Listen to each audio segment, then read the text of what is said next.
Chapter 2. Black Dog Appears and Disappears.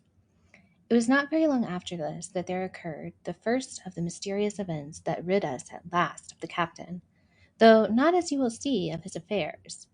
It was a bitter cold winter, with long hard frosts and heavy gales, and it was plain from the first day that my poor father was little likely to see the spring. He sank daily, and my mother and I had all the inn upon our hands, and were kept very busy enough without paying much regard to our unpleasant guest. It was one January morning, very early, a pinching, frosty morning, the cove all gray with hoar frost, the ripple lapping softly on the stones, the sun still low and only touching the hilltops and shining far to seaward. The captain had risen earlier than usual and set out down the beach, his cutlass swinging under the broad skirts of the old blue coat, his brass telescope under his arm, his hat tilted back upon his head. I remember his breath hanging like smoke in his wake as he strode off, and the last sound I heard of him, as he turned the big rock, was a loud snort of indignation, as though his mind was still running upon Dr. Livesley. Well, mother was upstairs with father, and I was laying the breakfast table against the captain's return, when the parlor door opened and a man stepped in on whom I had never set my eyes before. He was a pale, tallowy creature, wanting 2 fingers of the left hand, and though he wore a cutlass, he did not look much like a fighter. I had always my eye open for seafaring men, with one leg or two, and I remember this one puzzled me. He was not sailorly, and yet he had a smack of the sea about him too. I asked him what was for his service, and he said he would take rum. But as I was going out of the room to fetch it, he sat down upon a table and motioned me to draw near. I paused where I was with my napkin in my hand. "Come here, sonny," he said. "Come nearer here." I took a step closer. "Is there here a table for my mate Bill?" he asked with a kind of leer. I told him I did not know his mate Bill, and this was for a person who waited in our house, whom he called the captain. "Well," said he, "my mate Bill would be called the captain, as like as not. He has a cut on one cheek and a mighty pleasant way with him, particularly in drink. Has my mate Bill. We'll put it for argument like that your captain has a cut on one cheek, and we'll put it if you like that that cheek's the right one. Ah, well, I told you. Now, is my mate Bill is in this here house?" I told him he was out walking. "Which way, sonny? Which way is he gone?" And when I had pointed out the rock and told him how the captain was likely to return, and how soon, and answered a few other questions. "Ah," said he, "this'll be as good as drink to my mate Bill." The expression of his face as he said these words was not at all pleasant, and I had my own reasons for thinking that the stranger was mistaken, even supposing he meant what he said. But it was no affair of mine, I thought, and besides, it was difficult to know what to do. The stranger kept hanging about just inside the inn door, peering around the corner like a cat, waiting for a mouse. Once I stepped out myself into the road, but he immediately called me back, and as I did not obey quick enough for his fancy, a most horrible change came over his tallowy face, and he ordered me in, with an oath that made me jump. As soon as I was back again, he returned to his former manner, half fawning, half sneering, patted me on the shoulder, told me I was a good boy, and he had taken quite a fancy to me. "I have a son of my own," he said, "as like as 2 blocks, and he's all the pride of my heart. But the great thing for boys is discipline, sonny, discipline. Now, if you had sailed along of Bill, you wouldn't have stood there to be spoke to twice. Not you. That was never Bill's way, nor the way of such as sailed with him. And here, sure enough, is my mate Bill, with a spyglass under his arm. Bless his old heart, to be sure. And you and me will just go back into the parlor, sonny, and get behind the door, and we'll give Bill a little surprise. Bless his heart, I say again." So saying, the stranger backed along with me into the parlor, and put me behind him in the corner, so that we were both hidden by the open door. I was very uneasy and alarmed, as you may fancy, and it rather added to my fears to observe that the stranger was certainly frightened himself. He cleared the hilt of his cutlass and loosened the blade in the sheath, and all the time we were waiting there, he kept swallowing as if he felt what we used to call a lump in his throat. At last in strode the captain, slammed the door behind him, without looking to the right or left, and marched across the room to where his breakfast awaited him. "Bill!" said the stranger in a voice that I thought he tried to make bold and big. The captain spun around on his heel and fronted us. All the brown had gone out of his face, and even his nose was blue.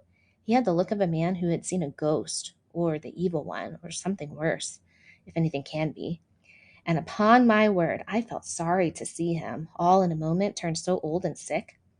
"Come, Bill, you know me. You know an old shipmate, Bill, surely," said the stranger. The captain made a sort of gasp. "Black Dog?" said he. "And who else?" returned the other, getting more at his ease. "Black Dog as ever was, come for to see his old shipmate Billy at the Admiral Benbow Inn. Ah, Bill, Bill, we have seen a sight of times, us two, since I lost them 2 talents," holding up his mutilated hand. "Now look here," said the captain, "you've run me down. Here I am. Well, then, speak up. What is it?" "That's you, Bill," returned Black Dog. "You're in the right of it, Billy. I'll have a glass of rum from this dear child here, as I've took a liking to it, and we'll sit down, if you please, and talk square, like old shipmates." When I returned with the rum, they were already seated on either side of the captain's breakfast table. Black Dog next to the door, and sitting sideways, so as to have one eye on his old shipmate, and one, as I thought, on his retreat. He bade me to go, and leave the door wide open. "None of your keyholes for me, sonny," he said, and I left them together and retired into the bar. For a long time, though, I certainly did my best to listen. I could hear nothing but a low gabbling, but at last the voices began to grow higher, and I could pick up a word or two, mostly oaths, from the captain. "No, no, no, no, and an end of it," he cried, and again, "If it comes to swinging, swing all, say I." Then, all of a sudden, there was a tremendous explosion of oaths and other noises. The chair and the table went over in a lump. A clash of steel followed, and then a cry of pain, and the next instant I saw Black Dog in full flight, and the captain hotly pursuing, both with drawn cutlass and the former streaming blood from the left shoulder. Just at the door, the captain aimed at the fugitive one last tremendous cut, which would certainly have split him to the chine had it not been intercepted by our big signboard of Admiral Benbow. You may see the notch on the lower side of the frame to this day. That blow was the last of the battle. Once out upon the road, Black Dog, in spite of his wound, showed a wonderful clean pair of heels and disappeared over the edge of the hill in half a minute. The captain, for his part, stood staring at the signboard like a bewildered man. Then he passed his hand over his eyes several times, and at last turned back into the house. "Jim," says he, "rum." And as he spoke, he reeled a little bit and caught himself with one hand against the wall. "Are you hurt?" I cried. "Rum," he repeated. "I must get away from here. Rum, rum." I ran to fetch it, but I was quite unsteadied by all that had fallen out, and I broke one glass and fouled the tap, and while I was still getting in my own way, I heard a loud fall in the parlor, and running in, beheld the captain lying full length upon the floor. At the same instant, my mother, alarmed by the cries and fighting, came running down the stairs to help me. Between us, we raised his head. He was breathing very loudly and very hard, but his eyes were closed and his face a horrible color. Dear me," cried my mother. "What a disgrace upon the house! And your poor father is sick as two?" In the meantime, we had no idea what to do to help the captain, nor any other thought but that he had got his death hurt in the scuffle with the stranger. I got the rum, to be sure, and I tried to put it down his throat, but his teeth were tightly shut, and his jaw was strong as iron. It was a happy relief for us when the door opened and Dr. Livesey came in, on his way to visit my father. "Oh, doctor," we cried, "what shall we do? Where is he wounded?" "Wounded? A fiddlestick's end," said the doctor. "No more wounded than you or I. The man has had a stroke, as I warned him. Now, Mrs. Hawkins, just you run upstairs to your husband and tell him, if possible, nothing about it. For my part, I must do my best to save this fellow's trebly worthless life. And Jim, you get me a basin." When I got back with the basin, the doctor had already ripped up the captain's sleeve and exposed his great sinewy arm. It was tattooed in several places. "Here's luck. A fair wind," and "Billy Bones his fancy" were very neatly and cleanly executed on the forearm. And up near the shoulder, there was a sketch of a gallows and a man hanging from it, done, as I thought, with great spirit. Prophetic, said the doctor, touching this picture with his finger. And now, Master Billy Bones, if that be your name, will have a look at the color of your blood, Jim, he said. Are you afraid of blood? No, sir, I said. Well, then, you hold the basin, and with that, he took his lancet and opened a vein. A great deal of blood was taken before the captain opened his eyes and looked mistily about. First, he recognized the doctor with an unmistakable frown. Then his glance fell upon me, and he looked relieved. But suddenly his color changed, and he tried to raise himself, crying, Where's Black Dog?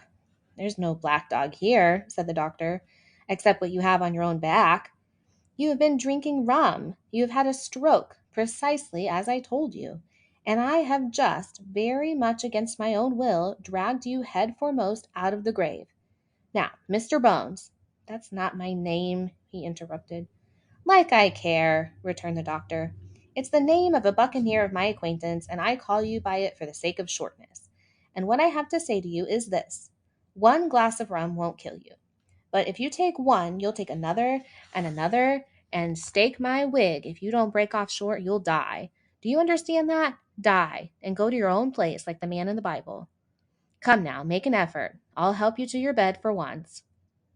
Between us, with much trouble, we managed to hoist him upstairs and laid him on his bed, where his head fell back on the pillow, as if he were almost fainting. Now, mind you, said the doctor, I clear my conscience. The name of rum for you is death. And with that, he went off to see my father, taking me with him by the arm. This is nothing, he said, as soon as he had closed the door. I have drawn blood enough to keep him quiet a while. He should lie there for a week where he is. That's the best thing for him, but another stroke would settle him.